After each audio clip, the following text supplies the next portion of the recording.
நான் பலே இன்றைக்கி அன்பாக்சிங் வீடியோ என்ன பார்த்தீங்கன்னா, நம்ம GoPro 11க்குரிய மைக் அடாப்டர் வாங்கியிருக்கோம் ஆன்லைனில். அதை தான் இன்றைக்கி வந்து அன்பாக்சிங் பண்ண போகிறோம். அதில் என்னென்ன இருக்குது ஏது இருக்குதுன்னு பார்க்குறதுக்கு முன்னாடி நம்ம சேனலை நீங்கள் புதுசாக பார்க்குறீங்க அப்படின்னா நம்ம சேனலை சப்ஸ்கிரைப் பண்ணி பக்கத்தில் உள்ள பெல் ஐக்கனையும் கிளிக் பண்ணி வச்சுக்கோங்க. எதுக்கு சேஃப்டிக்கு எல்லாம் பண்ணி வைக்கணும்ல. அப்புறம் பார்த்தீங்க அப்படின்னா நம்ம இந்த மைக் அடாப்டரை வந்து விலை ரொம்ப கம்மியாக வாங்கியிருந்தோம். அது எப்படி வாங்கினேன், எவ்வளோவுக்கு வாங்கினேன்றதெல்லாம் முன்னாடி ஷார்ட்ஸ் ஒன்று போட்டிருக்கேன். பார்க்காதவங்க ஃபஸ்ட்டு கமெண்டில் லிங்க்கு கொடுக்குறேன், போய் பார்த்துட்டு வந்துடுங்க.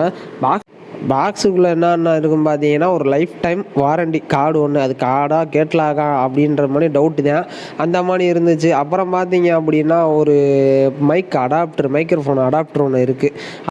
அந்த அடாப்டர் பார்த்தீங்கன்னா யூஎஸ்பி டைப்பு தான். GoProக்கு எல்லாமே வந்து அடாப்டர் யூஎஸ்பி டைப்பில் தான் இருக்கும். அதுக்கு வந்து ஒரு மைக்ரோஃபோன் ஒன்று வாங்கியிருந்தேன். மைக்ரோஃபோனோட வீடியோ வந்து நான் நெக்ஸ்ட்டு ஷார்ட்ஸில் போடுறேன், அதையும் நீங்கள்